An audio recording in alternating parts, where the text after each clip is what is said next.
এটা নিয়ে নে। আজকে যাবতীয় যা খরচা সব সুস্মিতাই করলো।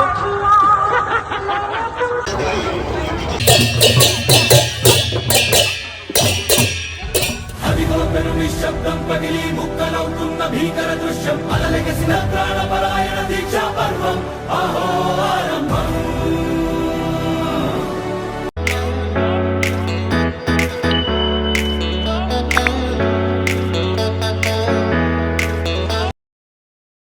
হ্যালো এভরিওয়ান, আবার একটা নতুন ব্লগে তোমাদের অনেক ওয়েলকাম। আজকে আমি বেরিয়ে পড়েছি ইস্কন মন্দির রথের মেলায় যাব বলে। তো আমার বাড়ির সামনেই মেছে দেয়, আর আমি সত্যিই জানতাম না যে এত সুন্দর এত বড় মেলা হয়।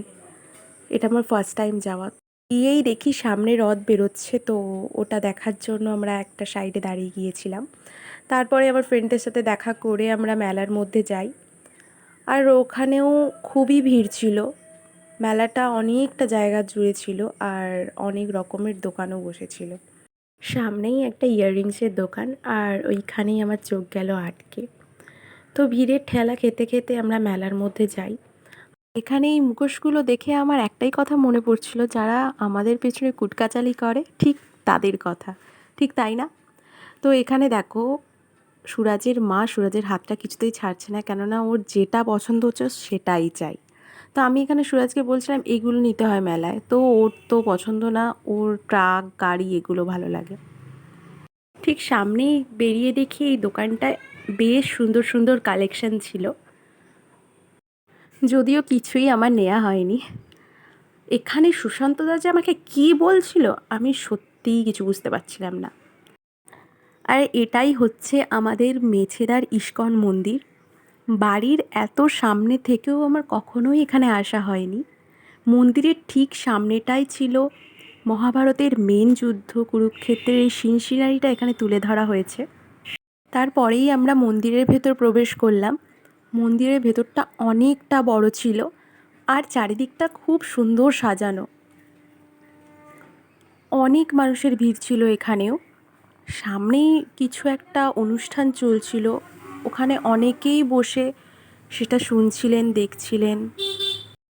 সত্যি না এলে একদমই বুঝতে পারতাম না যে এখানে এত সুন্দর করে বড় করে মেলা অনুষ্ঠান হয়। তো আমরা সামনেই চলে গেলাম আরও ঠাকুর দর্শন করতে। ইনি হচ্ছেন প্রভুপাদ।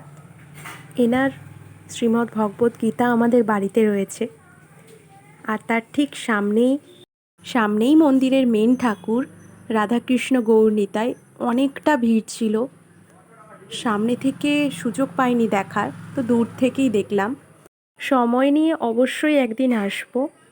এখানে এসে সত্যিই মনটা শান্ত হয়ে গেল, আলাদাই একটা পজিটিভ এনার্জি পাচ্ছিলাম এখান থেকে।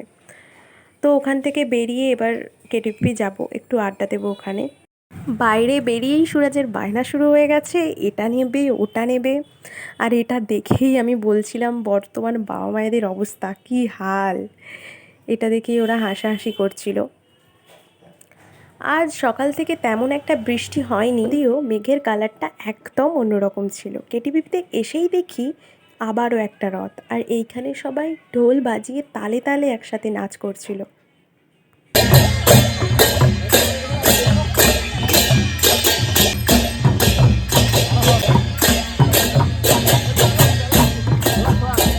কেটিভিতেই খাওয়া দাওয়া করে নিয়েছিলাম, আরও অনেক ফটোস ভিডিও করেছি। আর আজকের দিনটা তো খুব সুন্দর কাটলো। এখানেই ব্লগটা শেষ করছি।